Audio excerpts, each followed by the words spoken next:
오늘 우리가 함께 보실 하나님의 말씀은 고린도전서 11장 23절에서 29절 말씀 보도록 하겠습니다.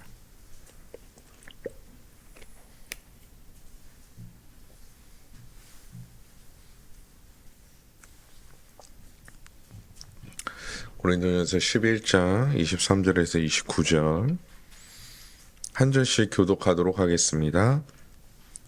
내가 너희에게 전한 것은 주께 받은 것이니 곧 주 예수께서 잡히시던 밤에 떡을 가지사 축사하시고 떼어 이르시되 이것은 너희를 위하는 내 몸이니 이것을 행하여 나를 기념하라 하시고 식후에 또한 그와 같이 잔을 가지시고 이르시되 이 잔은 내 피로 세운 새 언약이니 이것을 행하여 마실 때마다 나를 기념하라 하셨으니 너희가 이 떡을 먹으며 이 잔을 마실 때마다 주의 죽으심을 그가 오실 때까지 전하는 것이니라. 그러므로 누구든지 주의 떡이나 잔을 합당하지 않게 먹고 마시는 자는 주의 몸과 피에 대하여 죄를 짓는 것이니라.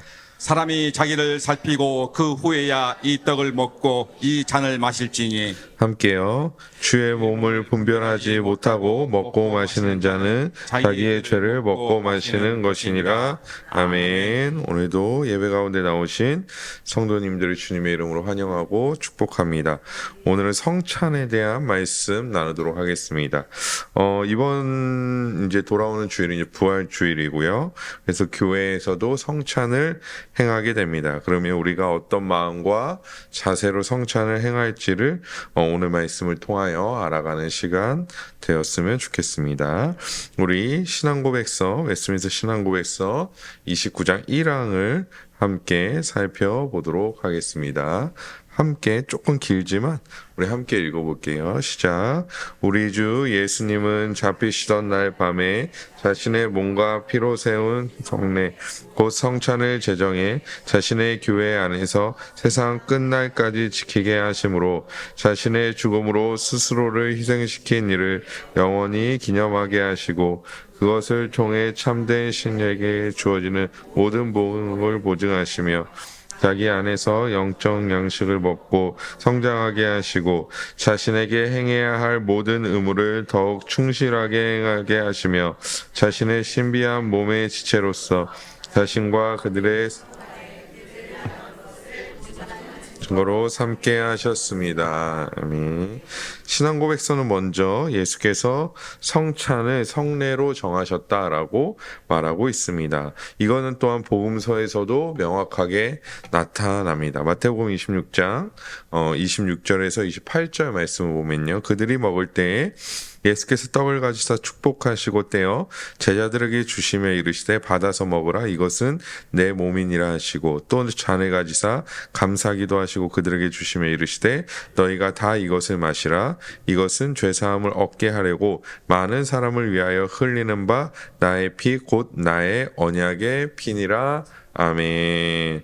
사실 성경에는 예수께서 식사하시는 장면이 굉장히 많이 등장합니다. 삭개오의 집에서도 식사하시고 바리새인의 집에서도 식사하시고 이런 식사하는 장면들이 여러 번 등장합니다. 아마 성경에 기록되진 않았지만 그 식사하는 장면들 뿐만 아니라 더 많은 식사들을 제자들과 함께 하셨을 것입니다.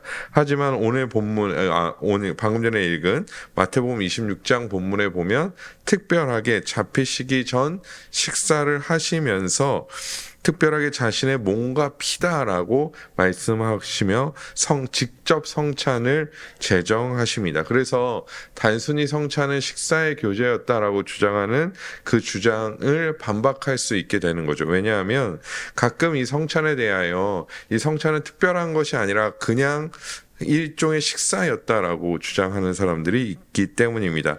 그랬다면 사실 이미 이전에 많은 식사들이 존재했기 때문에 특별히 예수께서 이렇게 말씀하실 필요가 없었다라는 것이죠.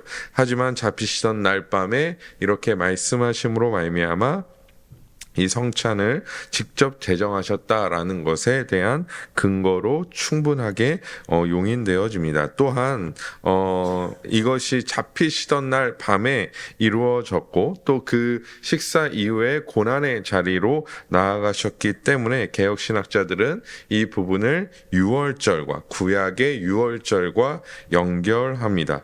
출애굽기 12장을 보면 양을 잡고 그 양을 먹을 집의 문설주에 피를 바르고 그 밤에 그 고기를 구워서 무교병과 쓴 나물과 먹으라라고 말하고 있습니다. 이것이 이제 유월절에 대한 규례가 되는 것이죠. 그래서 유월절에 어린 양은 어떻게 합니까? 백성들이 잡아 먹게 돼 있죠. 그러니까 그것을 먹는 집에다가 문설주를 바르고 결국에는 그것을 먹게 되어 있듯이 잡히시던 날 밤에 이렇게 이것은 나의 몸이다, 이것은 나의 피다라고 말씀하신 이유는 결국에는 유월절 어린 양이 되신 예수 그리스도를 보여주고 있다라고 말할 수 있습니다. 즉 유월절에 이 어린 양을 잡아서 먹었듯이 우리 또한 이 잡히시던 날 밤에 예수 그리스도의 살과 피로 말미암아 구원함에 이르렀고 그것을 우리가 성찬으로 받아들이게 되었다라는 것입니다. 출애굽기 12장 11절을 보면요. 이렇게 말씀합니다. 너희는 그것을 이렇게 먹을지니 허리에 띠를 띠고 발에 신을 신고 손에 지팡이를 잡고 급히 먹으라. 이것이 여호와의 유월절이니라. 아멘. 분명하게 먹으라라고 말씀하고 있기 때문에 우리는 이것을 성찬으로 받는 것이 성찬으로 즉 구원의 성찬으로 받는 것이 합당하다라는 것입니다. 내 몸과 내 피를 먹으라고 말씀하셨던 예수님의 말씀과 유월절의 식사가 그래서 동일한 위치를 가지고 있는 것이죠.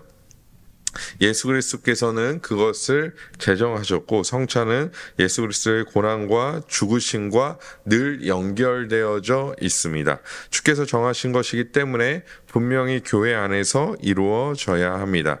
물론 우리는 지금껏 아무런 의심 없이 성찬을 행해 왔습니다. 물론 그렇게 행한다고 해서 아무런 의심 없이 행한다고 해서 무리되는 것은 아닙니다. 하지만 성찬이 왜 교회에 분명하게 존재해야 되는지 명확하게 아는 것도 중요하기 때문입니다. 즉 단순히 그냥 오래전부터 우리가 해왔기 때문에 하는 것이 아니라 주께서 이 성찬을 성례로 제정하셨고 또 이 성찬 안에는 이런 유월절과 연결되어져 있는 맥락이 존재한다라는 것을 가지고 그래서 마치 유월절 어린 양을 잡아서 구원에 이르듯이 이 예수 그리스도의 몸과 피로 말미암아 이것을 우리가 먹음으로 말미암아 구원에 이르는 하나님의 백성이 되었다라는 사실을 깨닫게 되는 것입니다. 그래서 그것이 우리에게 더 큰 유익으로 다가올 수 있도록 우리는 힘써야 한다라는 것이죠. 그러면 우리는 어떠한 뜻으로 이 성찬을 받아들여야 할까요? 그냥 방금 전에도 말씀드렸듯이 그냥 오래전부터 성찬을 해왔기 때문에 그냥 하는 것이 아니라 이것을 명확한 기준과 하나님께서 이 성찬을 통하여 어떠한 계획과 또 어떠한 은혜를 베풀어 주시는지를 우리는 명확히 해야 할 것 같습니다. 그래서 성찬의 어떤 뜻에 대하여 총 4가지로 살펴봄으로써 우리가 어떠한 마음으로 성찬에 임해야 되는지를 살펴보도록 하겠습니다. 이렇게 4가지를 이제 가지고 왔는데요. 성찬의 의미로서의 4가지입니다. 그러니까 이게 성찬의 의미가 이것이다라기보다는요. 각 그 설들이 저 화채설 할 때 저 설들이 어떻게 성찬의 의미를 정의하고 있는가 또 어떠한 효력이 있는가에 대해서 얘기하고 있는지를 좀 이렇게 정리를 해놨습니다. 먼저 화채설입니다. 화채설은 성찬식 떡과 포도주가 실제적인 그리스도의 몸으로 변한다라는 의미입니다. 제가 저 워딩에 조금 빼먹었는데요. 실제적인 그리스도의 몸으로 변한다라는 것입니다. 그래서 몸체자를 써서 몸으로 변한다라는 거죠. 공제설은 성찬시 떡과 포도주가 몸으로 임한다라는 의미입니다. 그래서 1번과 2번이 야 되게 비슷한데라고 이제 볼 수 있는데요. 조금 엄격하게 다릅니다. 왜냐하면 떡과 포도주가 실제로 변하는 것과 몸으로 임하는 느낌이죠. 그러니까 변하고 임한다는 것은 다른 느낌으로 좀 이해해야 합니다. 그리고 세 번째 상징설 혹은 기념설인데요. 몸이 임하는 것은 있을 수 없으며 오직 상징적인 의미일 뿐이다라고 받아들이는 것이 상징설입니다. 제일 좀 간단하죠. 그리고 영적 혹은 실제적 임재설입니다. 성령의 역사로 신자의 영혼이 하늘로 들려 올라가고 그리스도의 임재를 경험하게 된다라는 것입니다. 그러면 여기서 퀴즈 하도록 하겠습니다. 우리는 무엇을 우리죠. 우리도 포함되고요. 신앙 고백서는 무엇을 지지하고 있을까요? 1번, 2번, 3번, 4번.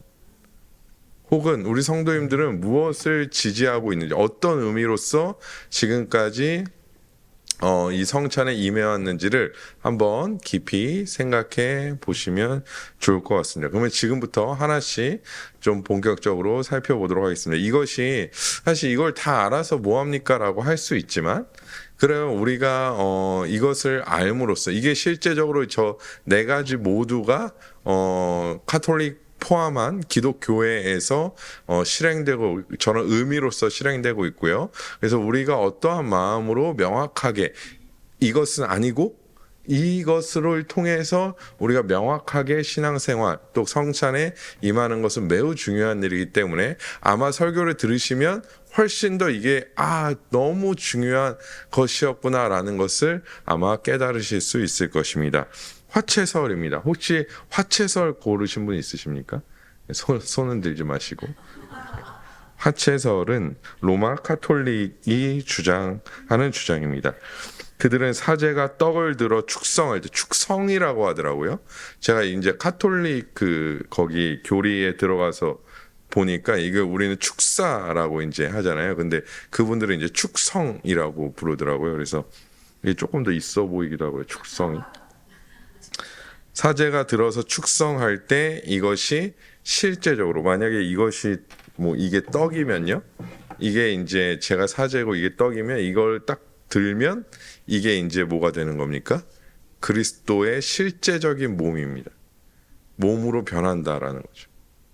그러면 이게 딴 얘기 좀 하려다가 이것이 내 몸이다, 이것이 피다라고 말씀하신 예수 그리스도의 말씀과 같이 성찬이 실제로 변한다고 주장하는 것입니다. 그래서 혹 어떤 자들은 이것을 반대하는 자들은 그리스도께서 이것이 내 몸이다라고 말씀하셨지 이것이 내 몸으로 변한다라고 말씀하시지 않으시지 않았냐라고 말합니다. 이거는 그냥 성경적이고 또 혹은 또 언어적인 어떤 비판이고요. 만약에 그들의 주장과 같이 이 떡이 실제적으로 그리스도의 몸으로 변한다면, 실제적으로 그리스도의 피로 변한다면 여러 가지 문제가 생깁니다. 첫 번째로 사제의 축성이 그리스도를 불러오는 도구가 됩니다. 무슨 말이냐면 이 사제가 축성을 해야지만 이것이 그리스도의 몸이 되는 거죠. 사제에게 그런 능력이 있죠. 교황에게, 사제에게, 신부들에게 그런 능력이 있다라고 보는 거죠. 그러면 그리스도께서 누구로 인하여? 사제로 인하여 불려오게 되는 겁니다. 그래서 물론 카톨릭에서는 이게 오케이 됩니다. 왜냐하면 카톨릭은 예전에도 말씀드렸듯이 사제주의고 교황 무호주의이기 때문에 이것이 충분히 용인되죠. 용납됩니다. 그래서 사제가 그리스도를 불러오는 그런 아이러니한 이 모습이 보여지게 되고요. 마치 또한 이것은 무엇이 문제냐면 그리스도께서 축사하시어 이 성찬을 제정하셨듯이 이 사제의 축성으로 말미암아 이게 그리스도의 몸이 된다면 사제와 그리스도가 아주 오묘하게 오버랩되는 그런 모습을 갖게 된다라는 것이죠. 그래서 사제가 일반 성도들보다 더 높은 위치에 올라가게 되고, 그래서 결국에 카톨릭은 무엇입니까? 만인 제사장이 아니라 계급화될 수밖에 없는 거죠. 직분의 계급화를 가질 수밖에 없다라는 것입니다.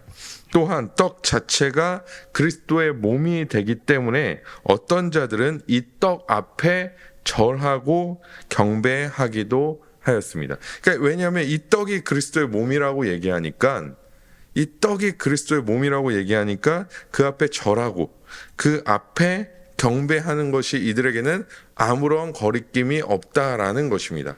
여러분, 제가 만약에 실제로 여러분 이것이 예수께서 잡히시던 날 밤 입으셨던 옷의 일부입니다.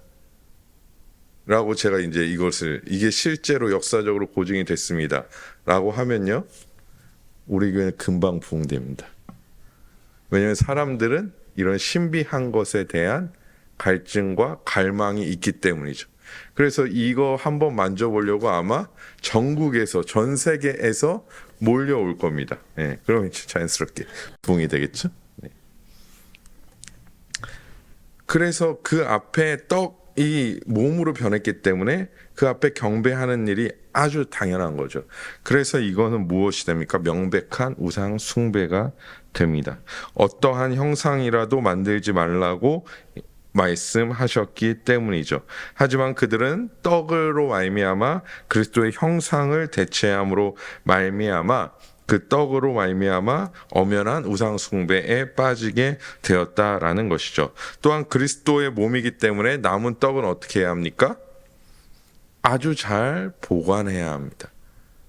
아주 잘 보관해야 하는 거죠. 그리스도의 몸이기 때문에 그리스도의 몸을 종량제 봉투에 넣어서 버릴 수 없기 때문에 아주 잘 처리하든지 아니면 아주 잘 보관해야 한다라는 것이죠. 제가 어저께 사실 이제 설교 준비하다가 책을 이제 읽다가 너무 재밌어서 책이 그 책을 이제 그냥 다 읽고 잤는데 그 책에 보니까 예전에도 한번 말씀드렸는데요. 이걸 먹다가 누군가 이제 못 먹어서 토하게 되면 그것이 그리스도의 몸이기 때문에 어떻게 해야 합니까? 사제가 그것을 받아서 먹던지 마시던지 해야 한다는 거죠. 우리 생각 좀 더럽긴 하지만 여러분 생각해 보십시오. 우리 성도님들이 만약에 몸의 컨디션이 안 좋아서 성찬하다가 이제 오바이트를 했는데 그것을 저는 이제 못 봤습니다. 비위가 약해서 저희 담임 목사님께서 그걸 받아서 여기까지만 하도록 하겠습니다. 그렇기 때문에 사실 이 떡 자체가 피 자체가 형상으로 변하는 것이기 때문에 결국에 엄연한 우상 숭배가 됩니다.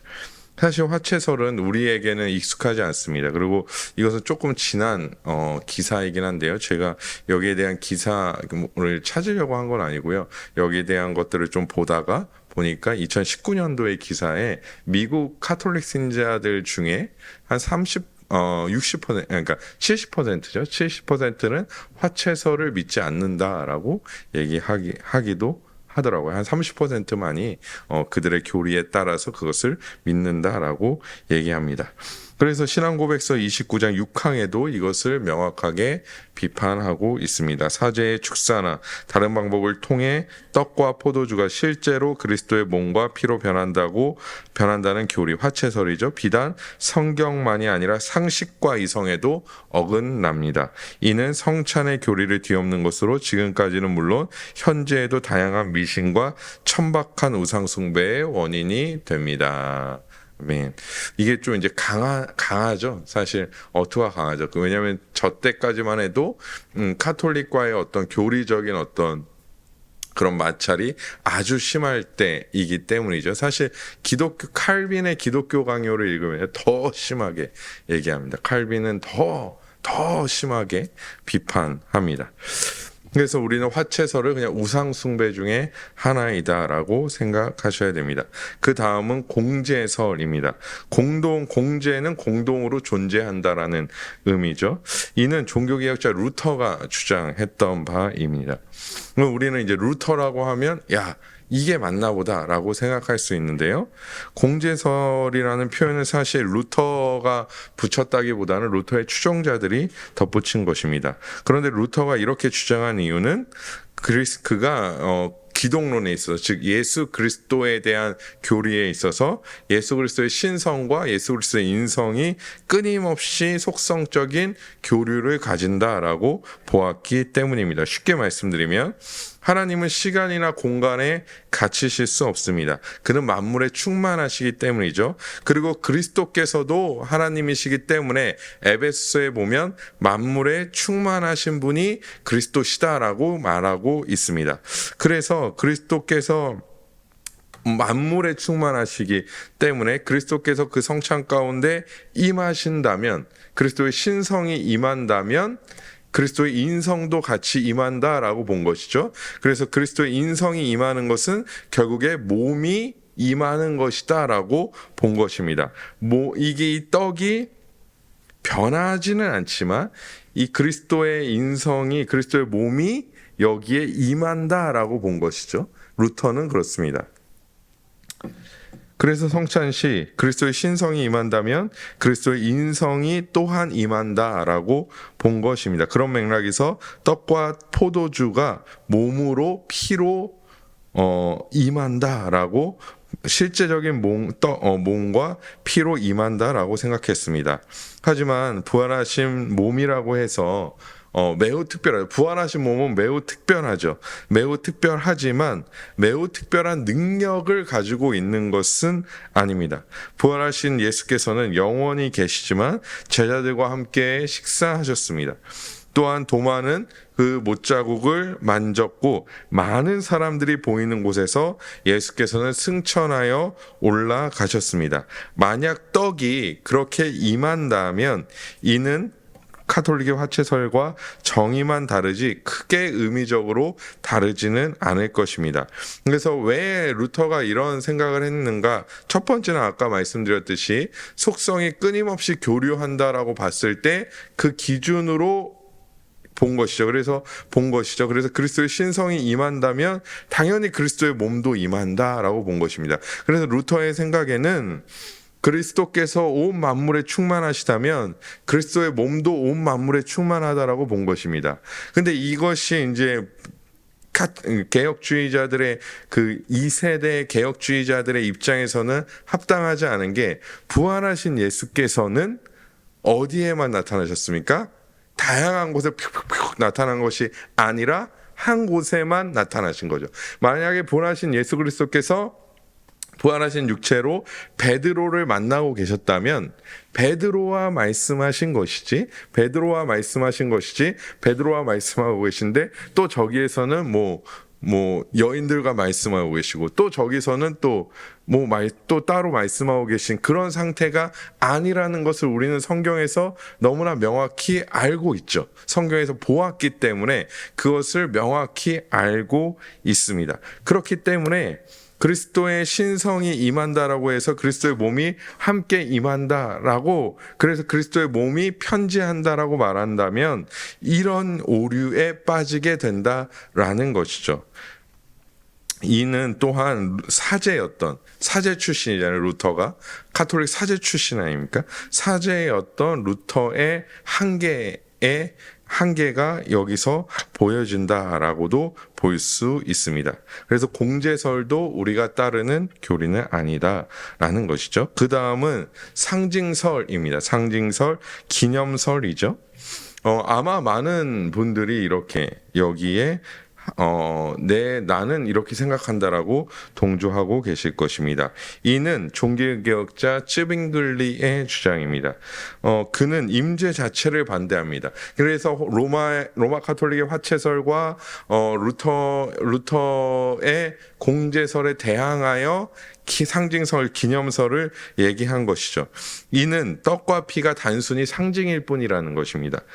쯔빙글리의 주장은 로마교에서도, 하지만 이런 쯔빙글리의 주장은 로마교에서도 루터교에서도 또한 개혁파 안에서도 많은 비판을 받았습니다. 하지만 대부분의 한국교회에서는 기념설로 지키고 있을 거라 생각합니다.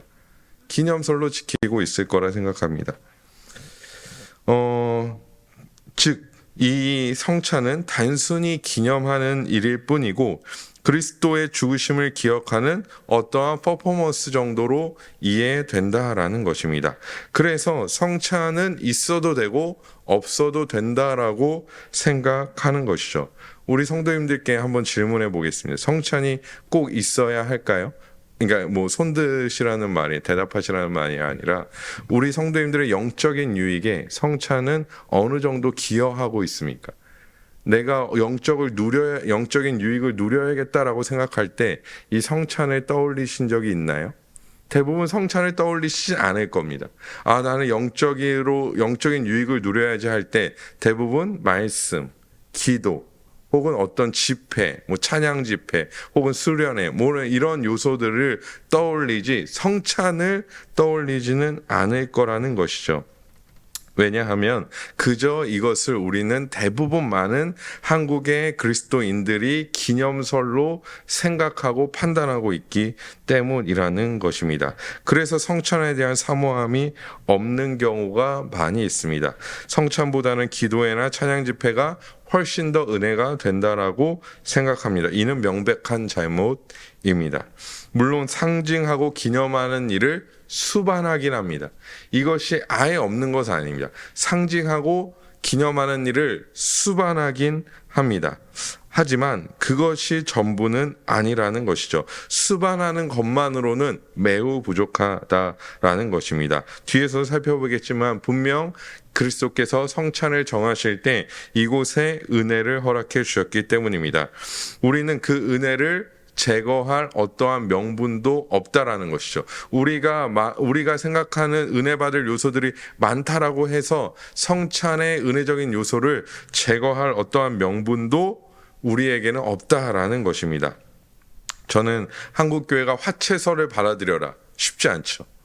여러분, 오늘부터 우리는 화채설로 할 겁니다. 이게 그러면 받아들이기가 쉽지 않죠. 만약 공제설로 하는 것도 받아들이기가 쉽지 않을 겁니다. 우선 공제설은 조금 더 교리적으로 머리도 아픈 것 같고 뭔가, 그런데 기념설은 어떻습니까? 아주 쉽게 받아들일 수 있어요. 왜냐하면 또 우리 교회, 제가 정확히 기억 안 나는데 우리 교회는 앞에 써 있나요? 나를 기념하라. 또 우리 안 써 있죠. 네네네, 안 써 있죠. 네. 또 우리 장로님들도 그것도 빨리 폈다 적었다 하셔야 되기 때문에 바쁘십니다. 바쁘시기 때문에 그거가 이제 막 다 새겨져 있죠. 막 첨마다. 그렇기 때문에 단순히 기념하는 거구나라고 생각한다는 것입니다. 그것을 지우라는 거 아니에요. 왜냐하면 주께서 기념하라 하셨기 때문에 나를 기념하라라고 그 천에다가 새겨놓는 것 자체가 잘못됐다라는 것은 아닙니다. 하지만 단순히 기념하거나 상징적인 의미로 치부하여 하찮은 것이나 중요하지 않은 것으로 여기는 것도 아주 심각한 문제다라는 것입니다. 왜냐하면 뒤에 마지막으로 나오는, 즉 개혁주의에서 따르는 영적 임재설 혹은 실제적 임재설에 근거하여 바라보면 그렇다라는 것입니다. 이는 종교개혁자 칼빈의 주장으로서 개혁교회는 영적 임재설을 따릅니다. 실제적 임재설을 따르는 거죠. 칼빈의 신자가 성찬을 통해 여러 가지 유익을 누릴 수 있다라고 말합니다. 하지만 유익은 단순히 이것이 주어지는 것이 그냥 단순히 주어지는 것이 아니다라고 얘기하는 겁니다. 즉 무슨 말이냐면 교회에 예배를 오면 뭐 전도 대회나 이럴 때 한번 와봐. 교회 오면 좋아. 뭐가 좋아 그러면 그냥 좋아. 와봐. 이렇게 끝나면 밥도 줘. 끝나면 참기름 세트도 줘. 끝나면 뭐도 줘. 이런 거죠.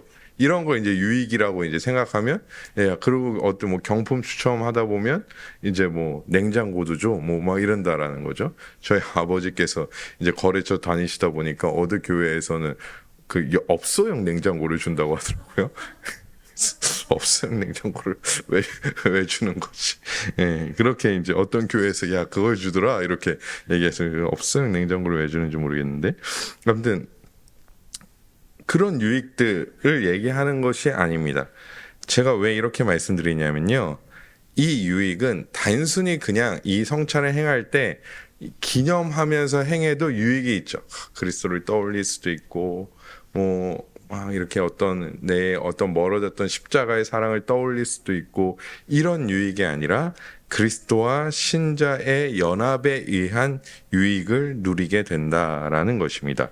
성령은 그리스도와 신자를 연결하는 끈이 됩니다. 그래서 신자는 성찬 시에 성령의 역사로 말미암아, 특별히 말씀의 역사로 말미암아 그리스도와 교제하며 그리스도께서 주시는 풍성한 은혜를 누리게 된다라는 것입니다.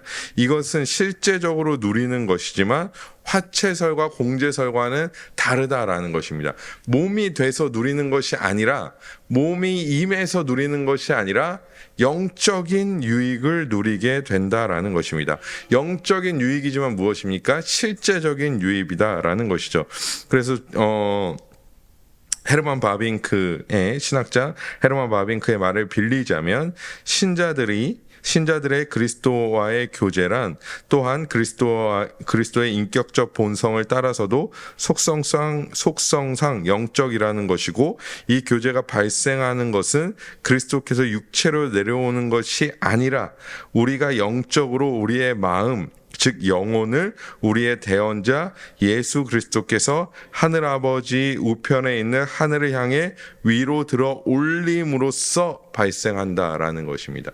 이 말이 무엇이냐면, 우리의 영혼을, 그러니까 우리 이렇게 임하는 것이 아니라, 하늘에서 임하는 것이 아니라 우리의 영혼을 들어 올리심으로써 우리가 예수 그리스도의 임재 안으로 들어간다라는 것입니다. 성찬 때 그런 유익을 우리가 누리게 된다라는 것이죠. 이런 유익을 누리는 이유는 이제 뒤에 좀 살펴볼 텐데요. 네. 우리는 그래서 이 실제적으로 영적인 유익을, 또한 우리에게 참된 유익을 누리게 된다라는 것입니다. 신자는 성찬을 통해 그리스도의 몸에서 나오는 모든 영적인 유익을 성찬 속에서 실제적으로 누리게 됩니다. 죄사함을 누립니다. 영생을 누립니다. 또한 그에 따른 소망과 기쁨을 누리게 됩니다. 하나님의 영광을 위해 살게 하시고 성도의 온전한 교제를 누리게 하십니다. 이것은 단순히 영적인 것으로만, 이건 다 영적인 것으로만 치부하는 것이 아니라, 혹 개혁주의자들이 제가 또 위에 아까도 표기했듯이 실제적이라는 것은, 왜냐하면 이런 유익들이 그리스도인의 삶에는 실제적인 것이기 때문이라는 것이죠. 그리스도께서 그리스도인들이 이 땅 가운데, 성도들이 이 땅 가운데 참된 하나님의 백성으로, 참된 하나님의 자녀로서 살기 위하여 이 성찬을 통하여 그리스도와 연합된 하나님의 백성들에게 실제적인 유익을 가져다 주신다라는 것입니다. 이것은 단순한 기념으로 이루어지는 것도 아니고, 우리가 입으로 그것을 먹는다라고, 그리스도의 몸을 먹는다라고 이루어지는 것도 아닙니다. 이것은 그 성령의 역사에 따라 우리의 영혼이 그리스도께서 우리의 영혼을 하늘 아버지가 있는 우편에 들어 올려 주심으로 말미암아 우리가 그런 유익을 누리게 된다라는 것이죠. 이것은 우리의 삶을 바꿀 것이고, 우리의 마음과 생각을 변화시킬 것입니다. 죄사함의 은혜는 우리로 하여금 죄를 멀리하게 만들어 주실 것이고, 또한 영생을 누리는 그 기쁨과 소망은 우리로 하여금 이 땅의 백성이 아닌 하나님의 나라의 백성으로서의 삶을 온전히 살아가게 해 줄 것이기 때문입니다. 이것이 성찬의 유익이라는 것이죠. 이런 놀라운 성찬의 유익이, 성찬의 은혜가 우리가 행하는 성찬에 있다라는 것입니다. 누군가는 이렇게 질문할 수 있습니다. 제가 이런 것을 쭉 정리하고요. 저도 이제 어제도 막 책을 읽으면서 준비하면서 이런 질문이 생길 수 있다라고 생각했습니다. 성찬에 그런 유익이 있다라는 것을 어떻게 확증할 수 있습니까? 나는 성찬을 지금껏 수도 없이 했는데 단 한 번도 그렇게 생각해 본 적이 없습니다. 혹시 이런 질문은 우리 대부분의 질문일 수 있습니다. 지금까지 우리가 기념함으로써, 그냥 기념설로, 상징설로 성찬을 바라봐 왔기 때문에 진짜 우리가 우리의 영혼이 하늘로 들려 올라가져서 그리스도의 임재에 참여한다고? 난 단 한 번도 그렇게 느껴본 적이 없는데, 이런 수많은 영적인 유익들이 성찬에 있다라고? 난 한 번도 경험해 본 적이 없는데? 라고 생각할 수 있습니다. 그리고 아까도 말씀드렸듯이 성찬이 없이도 수많은 유익을 나는 이미 누리고 있는데? 라고 얘기할 수 있습니다. 이러한 질문에 세 가지 정도로 답변할 수 있을 것 같습니다. 첫 번째, 이것은 믿음의 문제입니다. 무슨 말씀이냐면 성찬은 매우 신비한 요소들을 품고 있습니다. 아까 말씀드렸듯이 우리의 마음, 우리의 영혼이 들려 올라가져서 그리스도의 임재에 참여하게 된다라는 것. 이 말은 매우 신비적인 것입니다. 그리스도와의 연합도 마찬가지죠. 우리는 이것을 느끼지 못하기 때문에 믿지 못한다. 내가 한 번도 경험하지 못했기 때문에, 느껴보지 못했기 때문에 나는 믿지 못한다. 알지 못했기 때문에 믿지 못한다 라고 말한다면 이것은 철저한 우리의 믿음의 문제라는 것입니다. 왜냐하면 믿음은 우리의 믿음이기 때문이죠. 그러면 이렇게 만약에 이것이 지금 아마 마음에 좀 부딪히는 분들이 있을 수 있다라는 전제하에 말씀드립니다. 여러분들은 창조를 믿으십니까? 왜 믿으시죠? 제가 예전에 그 유신지라는 잠깐 얘기할 때 실제적으로 생물학, 그리스도인인데 너무 신실한 그리스도인인데 생물학을 전공한 친구는 이것이 너무 많이 부딪혀서 어떻게 해야 될지 고민이 된다라고 얘기하죠. 그런데 우리는 창조를 왜 믿습니까? 성경에 기록되어 있기 때문에 다른 이유가 없죠. 하나님께서 창조하셨다라고 말씀하시기 때문입니다. 부활만큼, 이제 부활 주일인데요. 부활만큼 신비한 것이 어디 있습니까? 부활하신 분 보신 적 있으십니까? 없죠. 부활해서 밥 먹고 만나고 없습니다. 이것만큼 신비한 것이 어디 있습니까? 우리는 이걸 왜 믿죠? 성경에 기록되어 있기 때문입니다. 그러면 성경에 명확하게 기록되어 있지 않은 단어로 얘기해 볼까요? 삼위일체를 믿으십니까? 삼위일체 하나님을 믿으십니까? 새 위격으로 계신 한 본체를 믿으십니까? 사실 이거는 논리적으로는 이해될 수 없죠. 논리적으로 푸는 순간 삼신론, 단일신론에 갇히게 됩니다. 무조건 갇히게 됩니다. 이거를 그림 그리는 순간 무조건 다 갇히게 되어 있습니다. 이것을 뭐로 비유하는 순간 무조건 삼신론과 단일신론 안에, 양태론 안에 다 갇히게 되어 있습니다. 왜 그렇습니까? 그런데 왜 우리는 이 삼위일체 하나님을 믿죠? 하나님께서 성경에 자신을 그렇게 계시하셨기 때문이죠.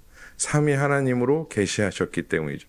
예수께서 세례를 받으실 때 하늘에서 소리가 들리고 성령이 비둘기같이 임하셨고 예수께서 세례를 받으셨죠. 삼위 하나님의 어떤 위대함, 삼위일체 하나님께 위대함이 거기서 드러나는 것이죠. 여러분, 우리가 왜 이것을 믿지 못하냐면, 우리가 하늘로 들려 올라가져서 그리스도의 임재에 참여하게 돼서 그 많은 영적인 유익들을 누리는 것은, 이것은 믿지 않는 자들은 이해하지 못하는 거죠. 하지만 우리는 믿기 때문에, 성령이 그렇게 이루어 가시기 때문에 우리는 그것을 믿음으로 받아들이게 된다라는 것입니다. 그러한 신비가 포함되어 있다는 것을 우리는 스스로 부정해서는 안 됩니다. 그냥 기념설로 완전히 굳어져 있기 때문에 우리는 이런 것들을 스스로 부정하게 되죠. 아니, 나 이런 거 단 한 번도 교회에서 들어본 적이 없는데, 그건 안 가르쳐 준 자들이 문제고, 죄송합니다. 안 가르쳐 준 자들이 문제고, 안 배운 자들이 문제죠. 아마 제 생각에는 세례 교육할 때 이거 다 하거든요. 그 총에 요만한 책자 있잖아요. 그거 할 때 거기 써 있습니다. 영적 임재설이라고. 그거 이제 잘 설명을 이제 해주긴 해야겠죠. 결국에 우리는 성찬의 믿음으로 말미암아 성찬의 위에서 나눈 여러 유익이 있음을 믿고 사모해야 합니다. 두 번째 우리의 어떤 연약함은 무엇이냐면요. 우리가 이것을 또한 받아들이지 못하는 이유는 아직도 내 경험에 의존하는 신앙생활을 하고 있기 때문입니다. 그 증거가 되는 것이죠. 여기서 경험이란 객관에서 발현된 주관적 경험이 아니라 그냥 내 생각, 내 판단대로의 경험을 말합니다. 지금까지 성찬을 그렇게 받아들여 왔기 때문이죠. 그냥 단순히 기념하는 걸로 받아들여 왔기 때문이죠. 그냥 거룩한 의식으로만 받아들여 왔기 때문이라는 것이죠. 우리 성도님들 카톨릭에서 성찬하는 거 보셨습니까? 제가 이거 준비하면서 한번 봤거든요. 우리의 성례와 성찬과 어떨까요? 비교도 안 되게 거룩합니다. 완전히 막 여기가 하나님의 나라인가? 라고 생각될 정도로 카톨릭의 성찬은요, 엄청나게 거룩합니다. 엄청나게 거룩해 보입니다. 거룩합니다라고 하면 안 되죠. 또 이 부분만 잘라서 또 거룩해 보입니다. 거룩해 보입니다. 네. 우리의 시선으로 보면요, 우리의 경험으로 보면요, 우리의 생각으로 보면요, 우리가 말하는 성찬의 은혜와 역사는 보잘것없어 보이고 그런 것들이 훨씬 더 거룩해 보이고 유익으로 보이고 아니면 아까 말씀드렸던 기념설과 같은 그런 경험이기 때문에 그 이상으로 나아가기를 꺼려 한다라는 것이죠. 내 경험에 의존하는 신앙생활은 그렇다라는 것입니다. 하지만 말씀드리지만 우리의 경험은 100% 오답일 가능성이 훨씬 더 많이 있습니다. 100%. 성경에 기초하지 않고 또한 해답인 교리에 기초하지 않는 나의 경험은요, 100% 오답일 경우가 훨씬 더 많이 있다라는 것입니다. 특별히 신앙의 경우는 명확한 진리가 있기 때문에 명확한 진리인 말씀이 있고요.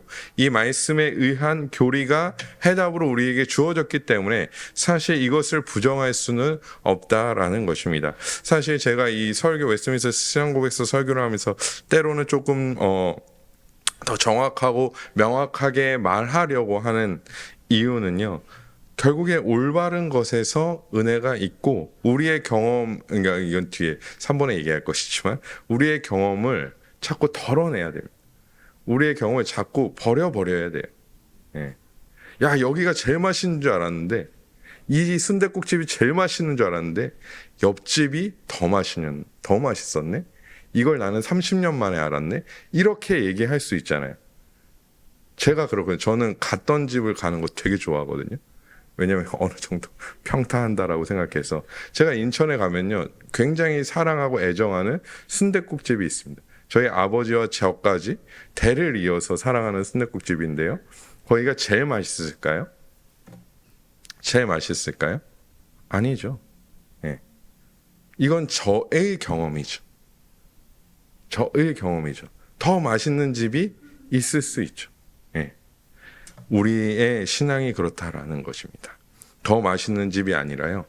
유일한 진리인 성경에 근거한 것만이 정답이기 때문에 우리는 내가 가지고 있는 경험들을 덜어내는, 잘라내는, 도려내는 연습들을 끊임없이 해야 됩니다. 끊임없이 해야 합니다. 저도 마찬가지죠. 제가 가지고 있는 지식으로, 제가 너무 잔소리해서 죄송한데, 제가 가지고 있는 지식으로, 사실은 죄송하지 않지만, 제가 가지고 있는 지식으로, 지식도 틀린 게 있을 수 있잖아요. 그래서 목사님도 박사까지 하셨지만 저도 석사 과정을 월요일마다 가면서 배우면서 내가 생각했던 것이 부족했구나, 짧았구나. 그래서 성찬에 대한 부분도 사실 대부분 설교를 저도 1년에 한 번 할까 말까예요. 그러니까 이게 팀이 하거든요. 그래서 계속 책들을 이 책도 읽어보고 저 책도 읽어보고 이제 어제도 이제 설교 다 쓰고 이제 뭐 내 책꽂이에 무슨 성찬에 대한 책이 있나 그랬더니 얇은 책이 한 권 딱 꽂혀 있더라고요, 성찬이. 그래서 그 책도 이제 찾아서 계속 읽고 막 이러면서 계속 내 설교가 틀린지 맞는지 부족한 부분이 있는지 아니면 어떤 부분이 명확하지 않은지를 더 점검하고 더 점검해서 설교를 해야죠. 예. 근데 그냥 제 경험으로 여러분 성찬은 제가 해보니까 그냥 그런 것 같아요. 예. 그냥 좀 그런 것 같아요. 기도에 저기 기도원 가시고 저기 뭐 찬양 집회 가시고 저기 가서 뭐 부흥회 참석하셔서 그게 훨씬 더 은혜됩니다. 사실 우리 그렇지 않습니까?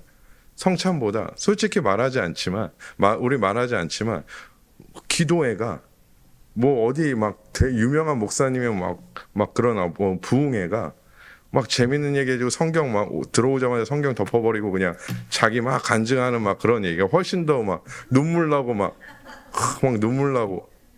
저는 사실 그런 설교도 아니죠.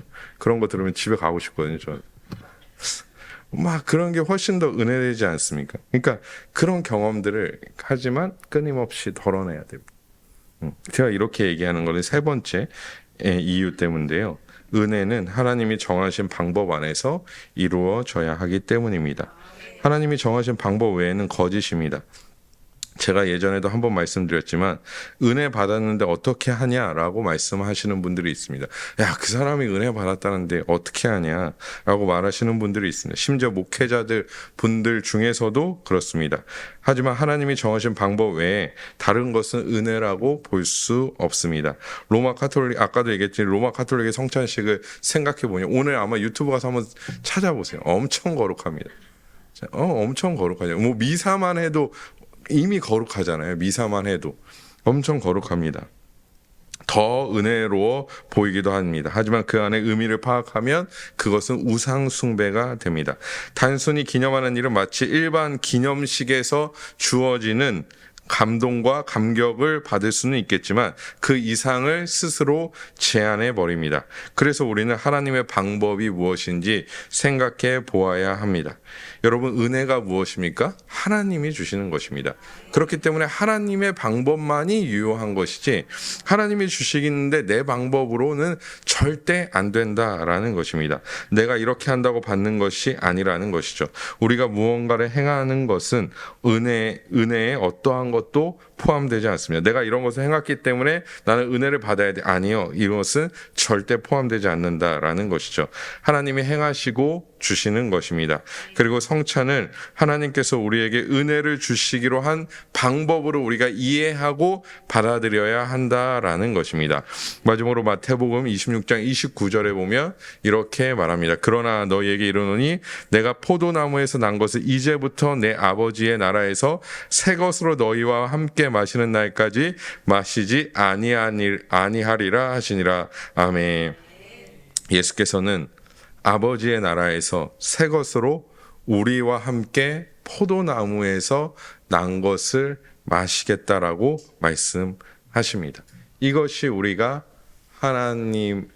우리의 영혼이 그리스도의 임재 안으로 들려 올라가져서 참여하는 참된 성찬의 유익과 부합되는 것이죠. 또한 우리는 예수께서 이 땅에 오시는 그날 완전한 성찬에 참여하게 될 것입니다. 새 하늘과 새 땅에서 거둔 포도나무의 포도주로 우리는 성찬에 참여할 것입니다. 그곳은 어떠할까요? 그런 성찬은 어떠할까요? 아마 혼인잔치와 같을 것입니다. 기쁨이 흘러 넘칠 것입니다. 배고픈 자가 없고 슬픈 자가 없을 것이고 참된 기쁨의 나라에서 이루어지는 축제의 성찬일 것입니다. 그래서 하나님께서 하나님의 백성들에게 이 성찬을 우리 이 교회 이 땅에서 허락해 주실 때 이러한 예표로서 또한 이러한 은혜의 동참할 수 있도록 허락해 주신 것이죠. 그렇기 때문에 우리의 성찬 또한 무엇이 되어야 합니까? 그리스도의 임재 안에서 그리스도의 역사 안에서 참된 축제와 기쁨으로 나아가야 한다라는 것입니다.